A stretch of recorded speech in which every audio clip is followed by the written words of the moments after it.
नमस्ते, हमारे YouTube channel मंथन हिंदी में आपका स्वागत है। जैसा कि आप जानते हैं, हमारे चैनल के द्वारा HPRC TGT आर्ट्स कमीशन 2025 के लिए फ्री ऑनलाइन क्लासेस प्रोवाइड कराई जा रही है। यदि आप भी अपनी तैयारी को बेहतर बनाना चाहते हैं तो हमारे चैनल से जुड़ने के लिए चैनल को सब्सक्राइब अवश्य करें। इस चैनल के माध्यम से जो भी क्लासेस प्रोवाइड कराई जा रही है वे सभी आपके सिलेबस से रिलेटेड है। आज की क्लास में हम पढ़ेंगे मध्यकालीन भारत का इतिहास और आज का हमारा टॉपिक है मुगल साम्राज्य, जिसके अंतर्गत आज हम अकबर के विषय में चर्चा करेंगे। वीडियो में अंत तक बने रहे क्योंकि आज की क्लास आपकी आने वाली परीक्षा के लिए काफ़ी महत्वपूर्ण है। आइए शुरुआत करते हैं आज की क्लास की।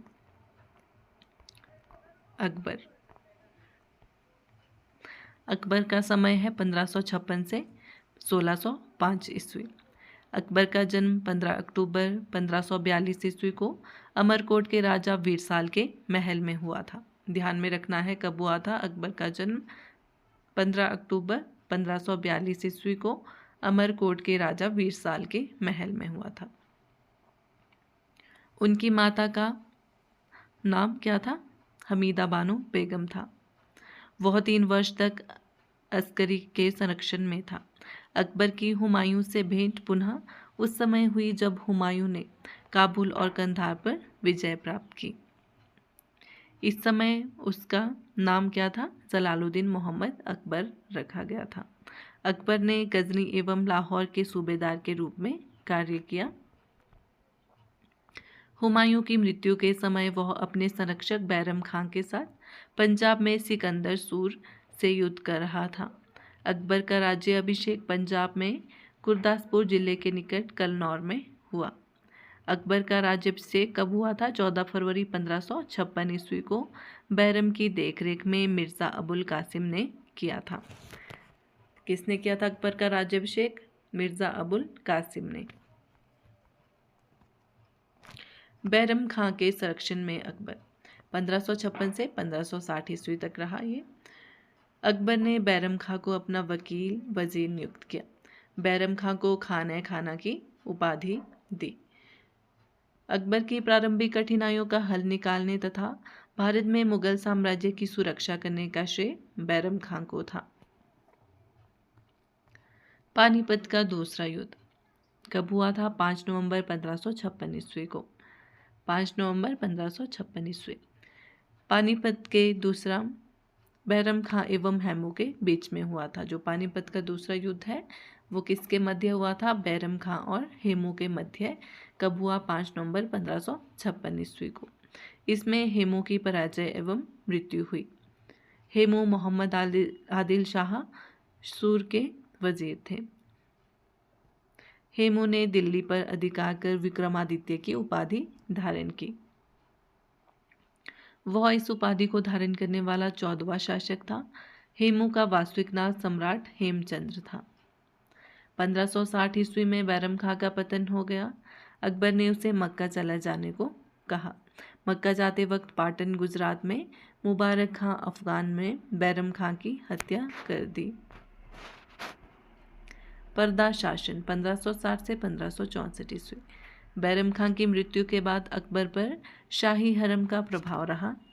इसमें माहम अनगा का प्रभाव सर्वाधिक रहा। अगम खां माहम अनगा का पुत्र था को मृत्युदंड 1562 ईस्वी और माहम अनगा की मृत्यु 1562 ईस्वी के बाद अकबर ने स्वयं को इस प्रभाव से मुक्त कर लिया। 1562 ईस्वी में दास प्रथा का अंत किया था। 1563 में तीर्थ यात्रा की समाप्ति। 1564 में जजिया कर की समाप्ति। हल्दी घाटी का युद्ध 18 जून 1576 ईस्वी। यह युद्ध महाराणा प्रताप एवं मुगल अकबर के बीच में हुआ था। जो हल्दी घाटी का युद्ध है वह महाराणा प्रताप और मुगल अकबर के बीच में हुआ। कब हुआ? 18 जून 1576 ईस्वी को। इस युद्ध में महाराणा प्रताप की हार हुई। प्रताप की मृत्यु 1599 ईस्वी में हुई। इस युद्ध में मुगल सेना का नेतृत्व मान सिंह एवं आसफ खान ने किया। अकबर की मृत्यु 25 अक्टूबर 1605 ईस्वी को हुई। अकबर की मृत्यु कब हुई? 25 अक्टूबर 1605 ईस्वी को। उसे बौद्ध प्रभाव से निर्मित सिकंदरा आगरा में मकबरे में दफनाया गया। ठीक है, अकबर का मकबरा कहाँ पर है? आगरा, सिकंदराबाद में। अकबर की मृत्यु के समय उसका एकमात्र जीवित पुत्र सलीम था। अकबर की राजपूत नीति। अकबर की राजपूत नीति दमन और समझौते की थी। उसने राजपूतों से वैवाहिक संबंधों की शुरुआत की। अकबर ने आमेर के राजा बहरमल की पृथ्वी हरखा भाई से विवाह किया। इससे उत्पन्न पुत्र का नाम सलीम था। अकबर के दरबार के 9 रत्न कौन से थे? बीरबल, जिसका नाम महेश दास था। अकबर ने उसे राजा एवं कविप्रिय की उपाधि प्रदान की थी। टोडरमल, वह अकबर का वित्त मंत्री था। उसने भूमि माप के आधार पर लगान की पद्धति का विकास किया। मानसिंह, वह अकबर का सेनापति था। तानसेन रामतनु पांडे, वह अकबर के दरबार का प्रसिद्ध गायक था। वह ग्वालियर से संबंधित था। तानसेन का मकबरा ग्वालियर में है। ठीक है, जो तानसेन है उनका मकबरा कहाँ है? ग्वालियर में है, ध्यान में रखना है। अकबर ने तानसेन को कंठा मरवाणी की उपाधि प्रदान की थी। मुल्ला दो प्याजा। प्याज से ज़्यादा प्रेम होने के कारण इसे मुल्ला दो प्याजा कहा जाता था। हकीम हुमाम, वह शाही विद्यालय का प्रमुख था। फौजी, वह अबुल फजल का बड़ा भाई था। उसने लीलावती गणित की पुस्तक का फारसी में अनुवाद किया था। अब्दुर रहीम खाने खाना, वह बैरम खां का पुत्र था। अबुल फजल, उसने अकबरनामा फारसी एवं आईने अकबरी की रचना की। यह अकबर के शासनकाल का सरकारी गजट माना जाता है। 1602 ईस्वी में सलीम के इशारे पर ओरछा के राजा वीर सिंह बुंदेला ने अबुल फजल की हत्या कर दी। अकबर का साम्राज्य विस्तार कहाँ तक था? मालवा की राजधानी थी सांगपुर। 1561 ईस्वी पराजित शासक था। बाज बहादुर मुगल सेनापति थे। आदम खां। चुनार 1561 मुगल सेनापति आसफ खां। गोंडवाना 1564 ईस्वी वीर नारायण और पराजित शासक था वीर नारायण और मुगल सेनापति था आसफ खां। राजस्थान आमेर जयपुर 1562 ईस्वी पराजित शासक भारमल था। स्वेच्छा से अधीनता स्वीकार की थी। मेड़ता 1562 से ईस्वी जयमल था पराजित अधिकारी और सुरफुद्दीन। मेवाड़ 1568 ईस्वी उदय सिंह अकबर। हल्दी घाटी युद्ध 1576 ईस्वी महाराणा प्रताप जो पराजित हुए थे। आसफ खां और मान सिंह वहाँ पर अधिकारी थे। रणथंभौर 1569 ईस्वी पराजित अधिकारी था सुजन राय अकबर एवं भगवान दास। कालिंजर बांदा उत्तर प्रदेश 1569 ईस्वी रामचंद्र था जिसे पराजित किया गया था। मजनू खां वहाँ पे शासक था। मारवाड़ 1570 ईस्वी चंद्रसेन स्वेच्छा से अधीनता स्वीकार की। बीकानेर 1570 ईस्वी राय कल्याणमल स्वेच्छा से अधीनता स्वीकार की। जैसलमेर 1570 हर राय स्वेच्छा से अधीनता स्वीकार की। गुजरात प्रथम युद्ध गुजरात द्वितीय युद्ध। प्रथम युद्ध 1572, द्वितीय युद्ध 1573। प्रथम युद्ध में मुजफ्फर खान तृतीय और द्वितीय युद्ध में मोहम्मद हुसैन मिर्ज़ा अकबर के अधीन थे। बिहार एवं बंगाल 1574 से 76 ईस्वी दाऊद खां पराजित हुए। मुनीम खां एवं अकबर के अधीन। काबुल 1581 ईस्वी हकीम खां पराजित और मानसिंह एवं अकबर के अधीन। कश्मीर 1586 ईस्वी याकूब खां पराजित हुए और भगवान दास एवं कासिम खां के अधीन। सिंध 1591 ईस्वी जानी बेग पराजित हुई और अब्दुल रहीम खाने खाना वहाँ इसके अधीन आ गया। सिंध उड़ीसा 1590 से 92 ईस्वी, निसार खां पराजित हुआ और मानसिंह के अधीन आ गया। बलूचिस्तान 1595 ईस्वी, पन्नी अफगान पराजित हुआ, मीर मासूम वहाँ पे शासक बना। कंधार 1595 ईस्वी, मुजफ्फर हुसैन पराजित हुए, मुगल दरबार शाह बेग को स्वेच्छा से किला सौंप दिया। दक्षिण भारत खानदेश 1591 ईस्वी, अली खान स्वेच्छा से अधीन था। अहमदनगर 1600, बहादुर निजाम शाह खाने खाना एवं शहजादा मुराद। असीरगढ़ 1601 ईस्वी, मीरन बहादुर अकबर की। ये था अकबर का साम्राज्य विस्तार। असीरगढ़ अकबर का अंतिम अभियान था। अकबर की धार्मिक नीति। अकबर की धार्मिक नीति का उद्देश्य सार्वभौमिक सहिष्णुता थी। इबादत खाना, प्रार्थना भवन 1575 ईस्वी में बनवाया था उन्होंने। अकबर ने फतेहपुर सिकरी में दार्शनिक एवं धार्मिक विषयों पर वाद विवाद के लिए इबादत खाना स्थापित करवाया था। ठीक है, अकबर ने फतेहपुर सिकरी में दार्शनिक एवं धार्मिक विषयों पर वाद विवाद के लिए इबादत खाना स्थापित करवाया। पहले यह केवल इस्लाम धर्म के लोगों के लिए खुला था। 1578 ईस्वी में सभी धर्म के लोग इबादत खाने में जाने लगे। अकबर ने विभिन्न धर्म के विद्वानों को इबादत खाने में आमंत्रित किया।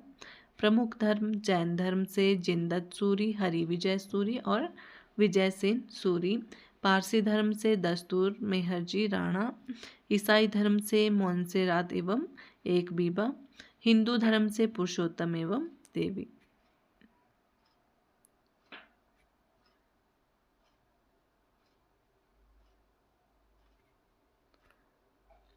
मजहरनामा क्या था? घोषणा पत्र 1579 ईस्वी। मजहरनामा के द्वारा अकबर ने स्वयं को धर्म के मामलों में सर्वोच्च बना दिया। इसके बाद उसने सुल्तान आदिल की उपाधि धारण की। दीन-ए-इलाही 1582 ईस्वी। अकबर ने सभी धर्मों में सामंजस्य स्थापित करने के लिए दीन-ए-इलाही की स्थापना की। अबुल फजल के अनुसार तौहीद-ए-इलाही, बीरबल इसे स्वीकार करने वाला प्रथम एवं अंतिम हिंदू था। सुलूह-कुल, इसके द्वारा अकबर के सार्वजनिक सौहार्द एवं शांति स्थापित करने की कोशिश की। अकबर ने हरि विजय सूरी को जगत गुरु एवं जिनदत्त सूरी को युग प्रधान की उपाधि प्रदान की थी। सामाजिक कार्य। अकबर ने तुलादान, पाय बोए एवं झरोखा दर्शन जैसी पारसी परंपराओं को शुरू किया था। कौन कौन सी परंपराएं शुरू की थी अकबर ने? तुलादान, पाय बोए एवं झरोखा दर्शन पारसी परंपराओं को शुरू किया था। बहाउद्दीन ने फतेहपुर सिकरी का खाका तैयार किया था। अकबर ने सती प्रथा को रोकने का प्रयास किया। विधवा विवाह को कानूनी मान्यता दी। शराब बिक्री पर रोक लगाई। लड़की एवं लड़कियों के विवाह की उम्र 16 वर्ष एवं 14 वर्ष निर्धारित की। मनसबदारी प्रथा। अकबर ने 1575 ईस्वी में मनसबदारी व्यवस्था के आधार पर सैन्य संगठन किया। यह व्यवस्था सैन्य व्यवस्था का आधार थी। प्रत्येक सैनिक अधिकारी को मनसब पद प्रदान किया गया। इस व्यवस्था का मुख्य आधार दशमलव प्रणाली था। ध्यान रखना है, दशमलव प्रणाली किस व्यवस्था से संबंधित है? मनसबदारी प्रथा से। मीर बख्शी मनसबदारों की सूची रखता था। बाद में अकबर ने मनसबदारी व्यवस्था में जात और सवार के पदों को आरंभ किया था। प्रमुख साहित्यिक कार्य। अकबर का काल हिंदी साहित्य के लिए स्वर्णकाल कहा जाता है। ठीक है, जो अकबर का काल है वो हिंदी साहित्य के लिए स्वर्णकाल कहा जाता है। अब्दुल रहीम खाने खाना ने इस रहीम तत्सई की रचना की थी। लगान व्यवस्था। राज्य की प्रमुख आय का साधन भूमि कर था। अकबर के समय की लगान व्यवस्था श्रेष्ठतम लगान पद्धति थी। दहसाला व्यवस्था 1580 ईस्वी। इसे टोडरमल ने शुरू किया। उसका मुख्य ख्वाजा शाह मंसूर था।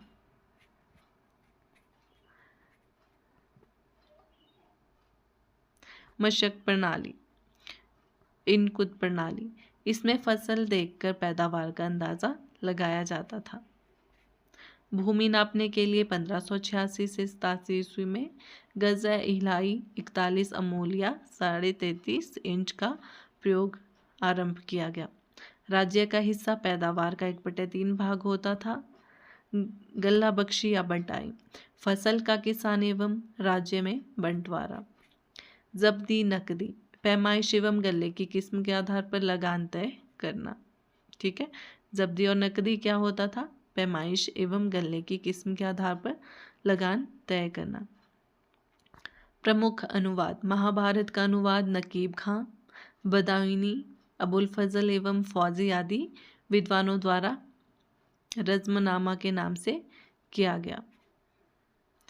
बदायूनी ने रामायण का अनुवाद किया। बदायूनी के अथर्ववेद का अनुवाद शुरू किया।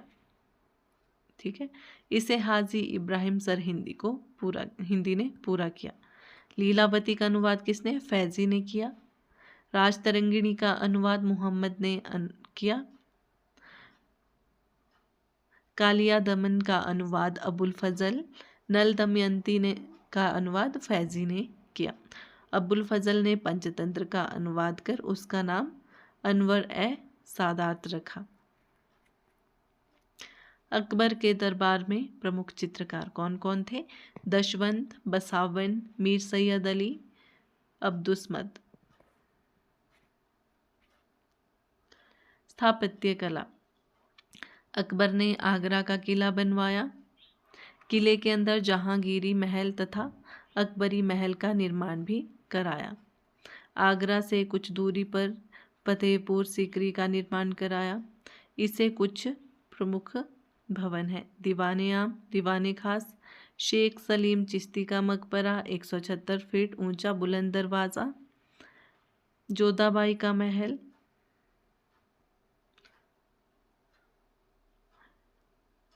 पंचमहल, मरियम महल। अन्य तथ्य: 1575 से 76 ईस्वी में संपूर्ण साम्राज्य 12 सूबों में बांटा गया।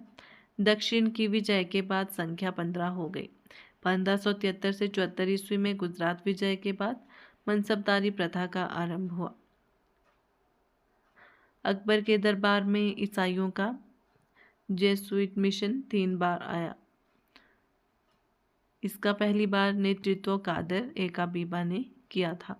अकबर ने 1577 ईस्वी में दिल्ली में शाही टकसाल बनवाई। इसका प्रधान ख्वाजा अब्दुस्समद था। उसने प्रमुख निम्न सिक्के चलाए। मुहर सोने का सिक्का था। शंसब 101 तोले का सबसे बड़ा सोने का सिक्का। इलाही 10 रुपये मूल्य के बराबर गोलाकार सिक्का। चांदी का सिक्का था जलाली और तांबे का सिक्का था दाम। आशा करती हूँ आपको क्लास अच्छी लगी हो। धन्यवाद।